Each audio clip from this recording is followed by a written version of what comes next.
And welcome to Hannity. And tonight we begin with an obvious fact. Joe Biden, your president, is the worst president in modern American history. And at the ripe age of 80, he's also the oldest sitting president in American history. Now, needless to say, he is not exactly aging gracefully. We all know Joe is a cognitive wreck, and it's now obvious to everyone. Even the Democrats have to acknowledge it. The mob and the media slowly are acknowledging it. In fact, many top Democrats are now measuring the drapes at 1600 Pennsylvania Avenue, the White House, waiting in the wings as Biden circles the drain. But no one is more obvious about his presidential ambitions than the one and only California Governor Gavin Newsom. Now, for years, Newsom has been auditioning to be president. He even took out ads, you might recall, in Florida, touting his great leadership and what he laughably called the true freedom state of California. All right, the reality is very different. California is by far the least free state in the entire country. Without a doubt, it is one of the most expensive, one of the most difficult places on earth to start a business, build a house, fill up your gas tank, mow your lawn, power your home, feed your family, and protect yourself. It is the only state in America that banned the future sale of gas-powered cars. The only state in the country that banned gas-powered lawn equipment. The only state in America that banned plastic packaging. The state with the worst COVID restrictions and lockdowns, including vaccine mandates, mask mandates, lengthy school closures. The state with the toughest gun control regulations, and I can keep going.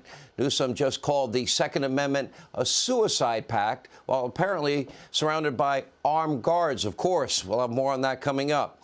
Now, naturally, California is also the highest tax state in the country. And yet this year, Newsom somehow faces a $24 billion budget deficit. This is just 1 year after Biden's blue state bailout gifted California with a whopping $100 billion budget surplus. Newsom spent it all, every penny, and then some, in less than a year, by the way.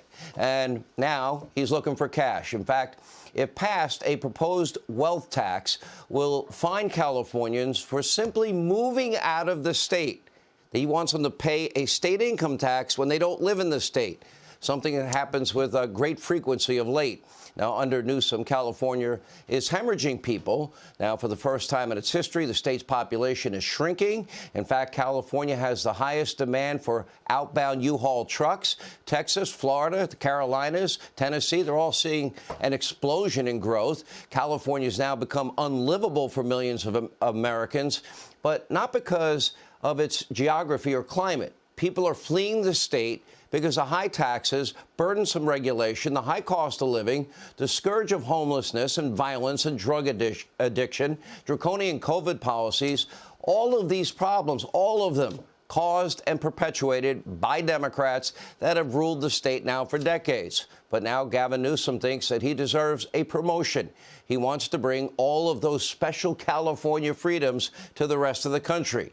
Now, Gavin Newsom is a con man. He's a liar. He doesn't know how to manage a budget. He doesn't know how to fix his state's housing crisis. He doesn't know how to lure business and development into the state. And obviously, he has no idea what the word freedom really means. Hey, Sean Hannity here. Hey, click here to subscribe to Fox News YouTube page and catch our hottest interviews and most compelling analysis. You will not get it anywhere else.